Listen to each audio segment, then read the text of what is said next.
genocide that we see in real time. It's the victims themselves who are recording their own genocide. There's this disconnect between what we are witnessing on social media versus what we're seeing on mainstream media. It is always an attempt to frame a two-sidism, but there is no two sides to this. The Western media does have a Western bias. Those who understand what they are looking at, they are enraged. The Listening Post covers how the news is covered. Israel has now imposed so how do they survive? If you have no income, how do you live? Cost of living rose sharply after the war in Ukraine. Could something like that happen again as a ripple effect of the Gaza war? Is it US contractors mainly who are benefiting from this? When the price of oil goes up, the cost of almost everything goes up. Counting the cost on Al Jazeera. Examining the impact of today's headlines. Explore an abundance of world-class programming. Programs that open your eyes to an alternative view of the world today. On Al Jazeera.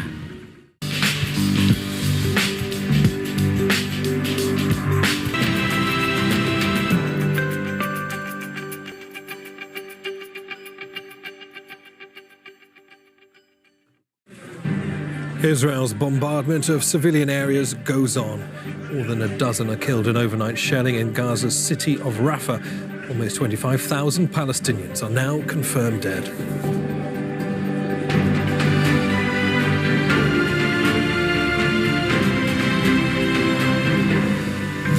I'm Niamh Barker. This is Al Jazeera live from Doha. Also coming up, long-awaited humanitarian aid arrives in Gaza after Israel and Hamas reach a new deal brokered by Qatar. The US redesignates Yemen's Houthis as a terrorist group as another ship is attacked in the Red Sea. Charged with treason, but a court allows Sierra Leone's former president, Ernest Bai Koroma, to leave the country.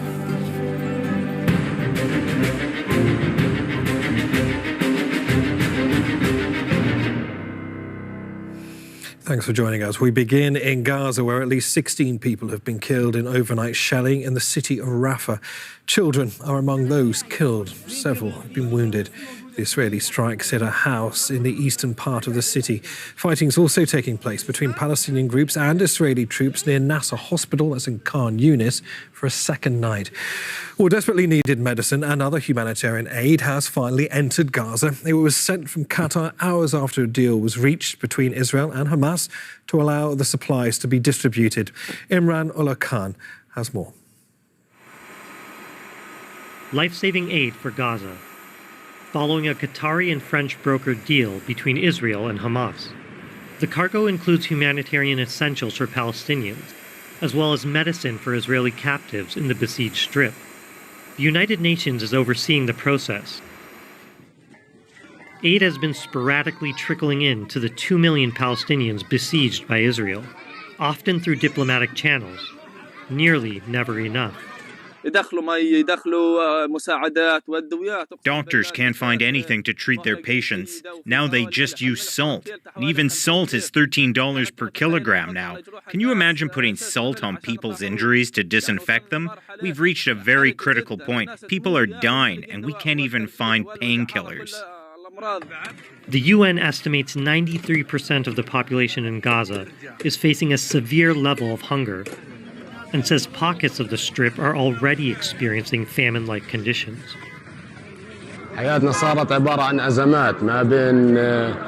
Our life has become a bunch of struggles between the queue for bread, and that for gasoline, and that for food for our children. Aside from that, people do not have income anymore that enables them to get their needs.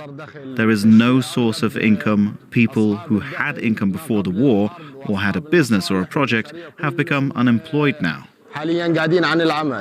Disease is spreading rapidly and leaving many in a state of desperation. People have become displaced. People are ripped apart. We didn't think the situation would become like this. While the new aid supplies will provide some relief, the UN warns if the war doesn't stop, more Palestinians will die.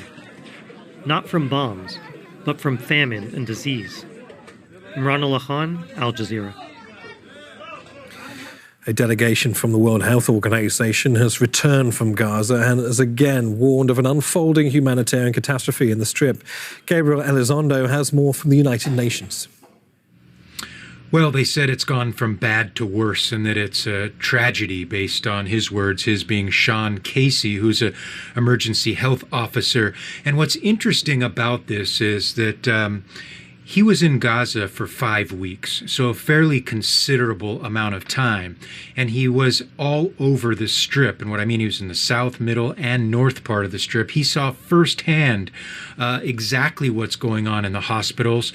He visited Al-Shifa Hospital on 3 separate occasions, spoke of just horrific scenes there of civilians that are in desperate need of care. He talked about how Israel blocked his team from the WHO for 12 days from getting to Shifa Hospital. Of course, they need to get permission from the Israeli authorities to go there. So he said that is a big problem. Not only that, but he spoke of other hospitals as well in the south where just scenes of people on the ground just needing all sorts of types of help, and also a burn unit where there are over 100 people with severe burns and only 1 doctor to help them. Listen to a little bit more of what he had to say. Every time I went to the hospitals, I saw evidence again and again of the simultaneous humanitarian catastrophe that's unfolding. We see it every day in Gaza, getting worse and worse, and the collapse of the health system day by day, with hospitals closing, health workers fleeing, casualties continuing to stream in, lack of access to medicines and medical supplies, a lack of access to fuel to run hospital generators, to keep the lights on, to keep the machines running. And it's happening alongside a dramatic humanitarian catastrophe just in the communities. Now, he was asked what needs to change and what needs to be fixed with the health system, and he said there's a lot of things. They need to rebuild hospitals at some point, get more supplies in, rebuild stocks, get more doctors, be able to have people get to health clinics as well. But he said beyond all of that, none of that will be happening or even possible without a ceasefire, according to Casey. He said if you don't have a ceasefire, it's just a matter of day by day trying to get through here. So he called on anyone that has power in this regard really to push for a ceasefire, because he said that is more critical than really anything else. At least 11 Palestinians have been killed in 2 separate Israeli airstrikes in the occupied West Bank on Wednesday. Israeli troops have stormed a refugee camp in Ramallah and are continuing a raid in the city of Tulkarem. Meanwhile, they've withdrawn from the town of Bani Naim, where there was fighting with Palestinian youths. Let's go to Hamda Salahud, who joins us from occupied East Jerusalem, and with more on this. And Hamda, bring us up to speed on the scale and, of course, the impact of these latest raids. Let's begin with Tulkarem, a situation we've been following for the last 22 hours. Residents are saying that the raid is still incredibly violent and intense. The Israeli military continuously raiding homes of Palestinians and arresting them. The Israeli army says that they are conducting field interrogations. But this is a raid that has seen already 6 Palestinians who have been killed by the Israeli occupation forces. Locals are also still reporting sounds of explosions and more Israeli army reinforcements being sent into the city. Now, in the outskirts of Ramallah, 2 different areas are currently being raided. Reports of 2 injuries there.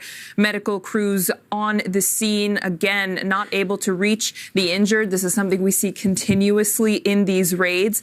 And finally, in Hebron, in the village of Bani Naim, this raid, we do understand, is over. But the Israeli army had previously shut all of the entrances to the village. This is the area where 2 Palestinians who Israel has accused of carrying out a stabbing and ramming attack on Monday in the city of Ra'anana, just outside of Tel Aviv. Both of those homes were raided. The families were assaulted.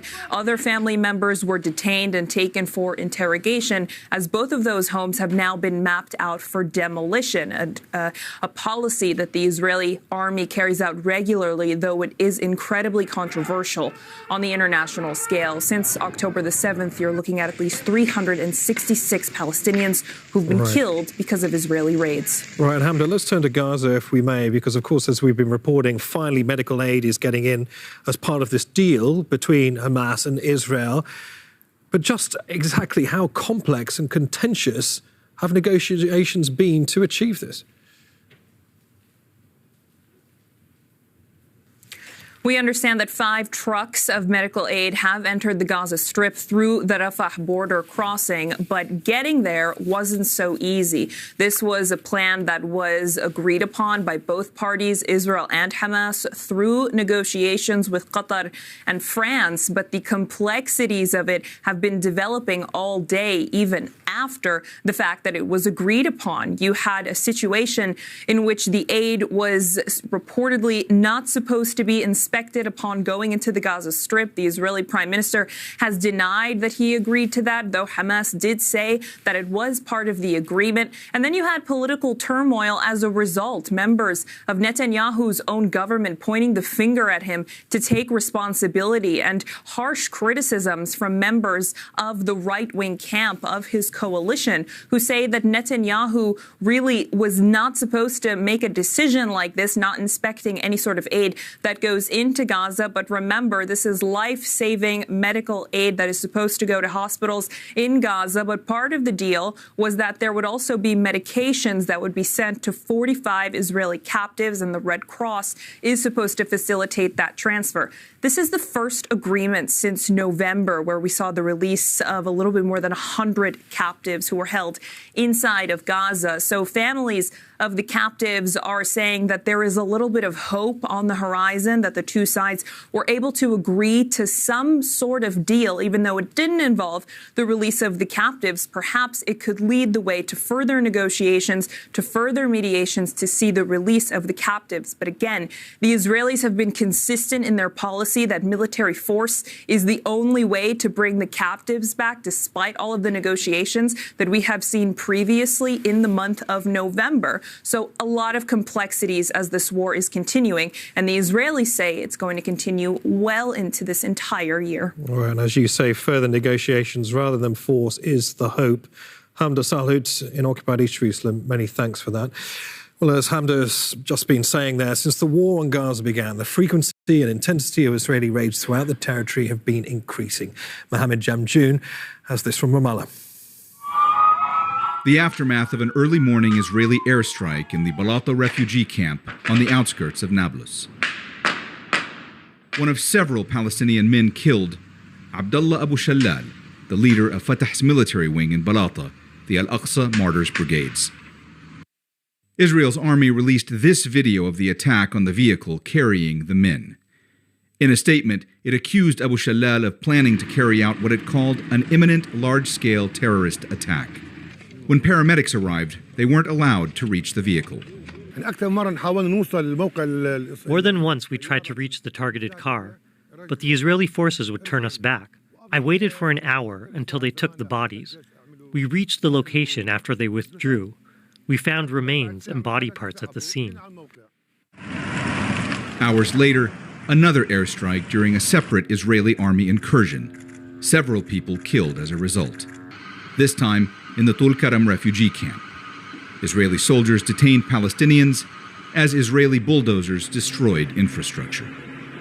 Residents calling these tactics a form of collective punishment. On Wednesday alone, incursions also took place in Hebron, Jericho, Qalqilia, and here in Ramallah, among other areas. Palestinian officials say there are on average around 40 Israeli army raids per day throughout the occupied West Bank.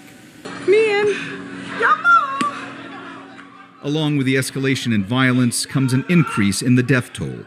More than 360 Palestinians killed in the occupied West Bank since October the 7th, raising fears an already dangerous situation will only grow worse. Mohammed Jamjoon, Al Jazeera.